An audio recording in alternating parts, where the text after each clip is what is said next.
everybody, it's Sarah, and today I want to talk to you about the books that I finished in October. So today it's gonna be my October wrap-up.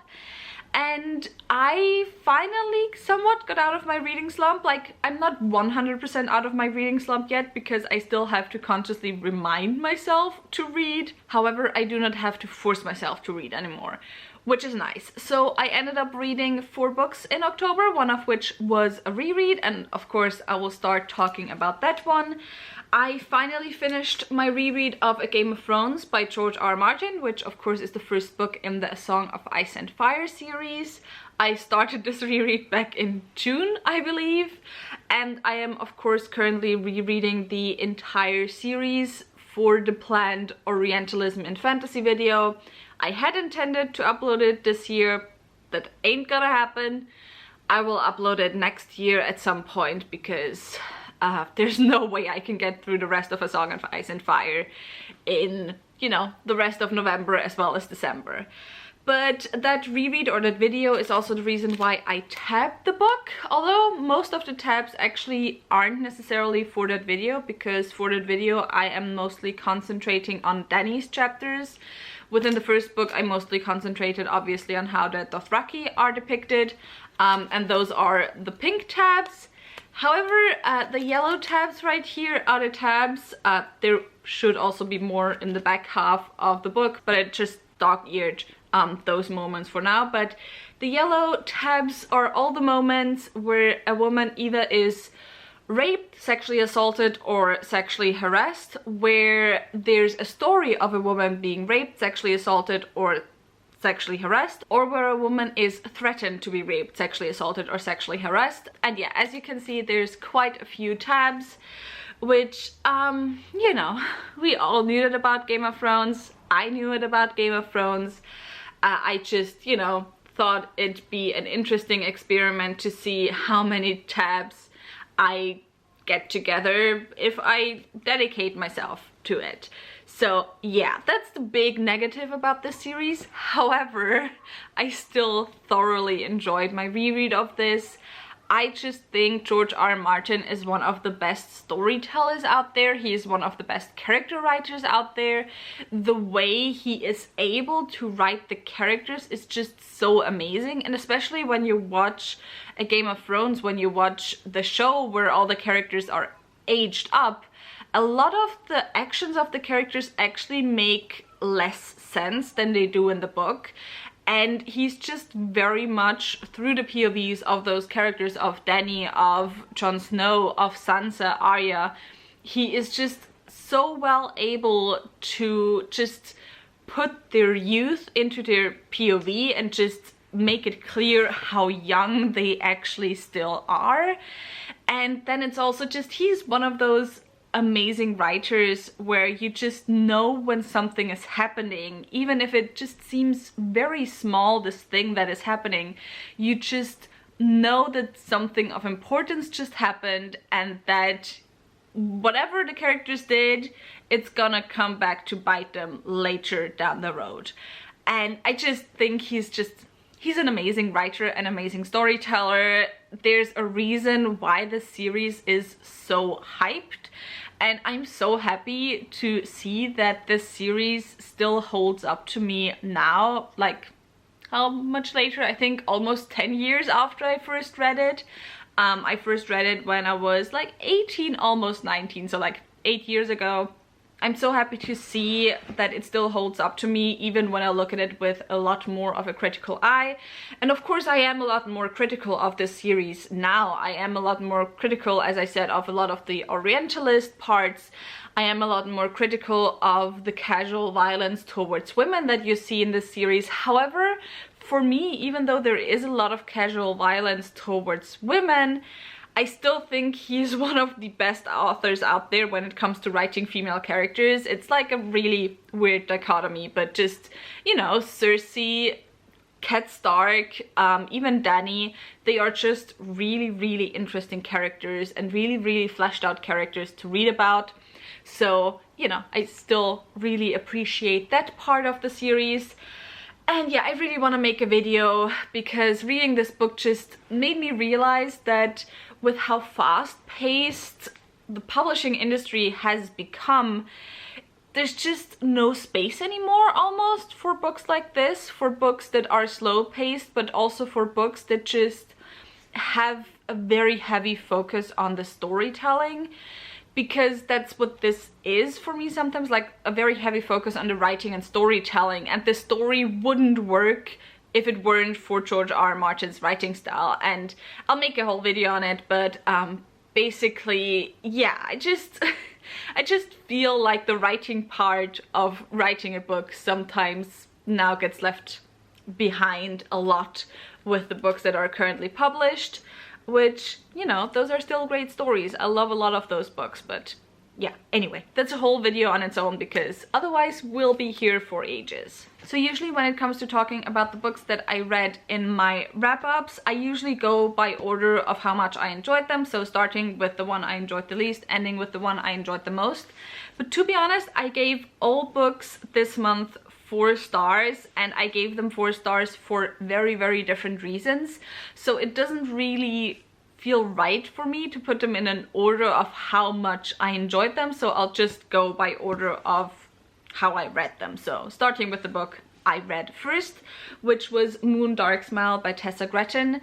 This is the sequel companion novel to Nightshine. Because of that, I also can't really give you a summary of what this book is about, because while it isn't a direct sequel to Nightshine, to kind of get what this book is about, you have to know what the first book is about, and you kind of have to know the world building already. The first book is basically a reimagining of Howl's Moving Castle, so it's a book that is very strongly inspired by elements from Howl's Moving Castle. I think primarily the movie, but you know, both book and movie. And it makes everything just hella queer. Like, the world building in this is amazingly queer. You have a lot of beings that are kind of anthropomorphic. However, this book doesn't really feel the need to gender them in the same way that we would nowadays gender people. So that's just really nice to see in terms of world building. And in the second book, we follow the daughter of some of the characters from the first book, and we follow her as she goes on a journey to kind of free a greater demon. I think that's the most I can really say about this book without spoiling stuff from the first book. And yeah, I really loved it. I really enjoyed it. I gave it 4 stars in total. I did not enjoy it quite as much as Nightshine, but I think that's mostly because I preferred the main character from Nightshine to the main character in this story. However, I just really enjoyed Tessa Gretchen's writing. I enjoyed the way Tessa Gretchen describes the world that this is set in and describes just the people that this is set in. I love the focus on just kind of discovering yourself, discovering who you are. Not just in terms of, you know, who do I want to be, but also in terms of gender, in terms of personality.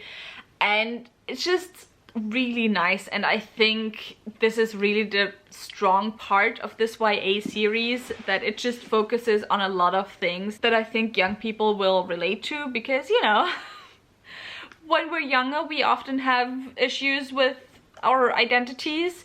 Not that that's exclusively something that we have when we're younger, but you know, it's definitely one of the main times in our life when we, you know, try to discover who we are as ourselves outside of our family, outside of our friends. And yeah, that's what the series is about, and I really, really enjoy it. I just really love Tessa Gretchen's writing. The next book I finished was The Book Eaters by Sun Yudin, and I'm sorry if I fuss around with my eye right now a lot. I have had that since earlier. I just kind of have something in my eye and I can't find it, and so yeah, it's kind of bothering me. But anyway, The Book Eaters by Sun Yudin. I also gave this 4 stars, obviously. I have the Illumicrate edition of this book, which is just so pretty, and this is a kind of,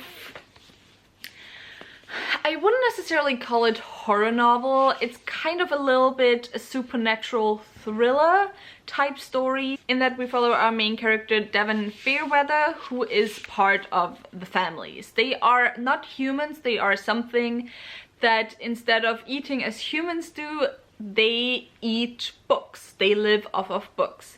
Except every now and again, children are born who do not eat books. They eat minds. They eat the minds and the memories of the people around them. And when Devon's son is born as not a book eater but a mind eater, she goes on the run from the families because she wants to save him, because usually mind eaters live a very miserable existence. However, the problem is mind eaters get incredibly hungry, and pretty much the only way they can live among people without, you know, just eating the minds of the people around them is via a drug. And only the families have this drug, or only one very specific family has this drug. And so Devon is on the run and at the same time trying to get this drug so she can help her son.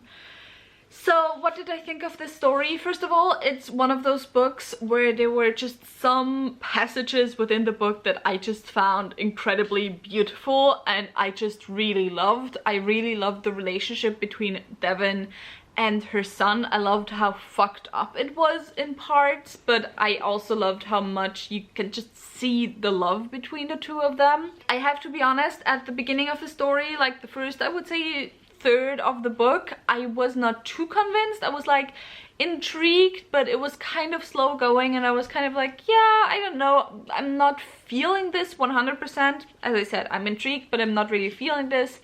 However, there came a part like between 1/3 and halfway through the book where I was like, okay, now I am hooked, and by the end I even might have shed 1 or 2 tears.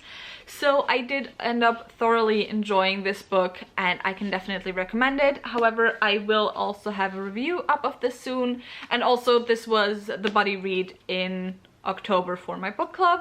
So yeah, also if you're wondering what we're reading in November, we're reading Gideon the Ninth. So if you're interested in joining, the links are down below to Discord and Twitter and such. And then the last book I finished in October was A Pocketful of Crows by Joanne Harris, illustrated by Bonnie Helen Hawkins. Bonnie Helen Hawkins illustrates all of these editions by Joanne Harris. So Orphea, A Pocketful of Crows, and then The Blue Salt Road, I believe the third one is called. But I have to be honest, I prefer the illustrator from Honeycomb, which is Joanne Harris's other kind of fairy tale type story. But regardless, a lot of the illustrations still are very pretty. So in A Pocketful of Crows, we follow a being, a girl, who is one of the wild things. However, she lets herself be tamed because she falls in love with, I think, a duke's son or a lord's son or something along those lines. And as it says perfectly at the back of this book, I really don't have to say anything else. Love made her a prisoner, revenge will set her free. And so it's really about her as she lets herself be caught and then what she does to be set free again. And I really enjoyed this. I preferred Orphea. I have not read the third one, the Salt Road one, yet. But I still really love this. Joanne Harris is one of my favorite storytellers. She is one of my favorite modern fairy tale writers. If you know anything about fairy tales and also modern fairy tales, you will know that these stories aren't necessarily that much about fleshing out the characters, but they are very much about kind of playing with fairy tale and story tropes, remixing them a little bit, subverting them, and I think that's something that Joanne Harris is very good at. All of these books, like Orphea, this one, and Blue Salt Road, are inspired by the British or English child ballads. I don't know what exactly they are, but there's always child ballads in there that are the inspiration behind the stories. And yeah, I just really enjoyed this book. Once again, I really enjoyed our main character. I love Joanne Harris's writing. I think she has a beautiful writing style. And that's really all I can say about this book. And that was it for this video. That was it for the books that I read in October. If you have read any of these books, tell me your thoughts on them in the comments down below. If you enjoyed this video, maybe think about giving me a thumbs up and also maybe subscribing. All the links to my social media as well as to the book club that I mentioned are in the description box down below as well, so go and check those out. And I hope I'll see you soon. Bye!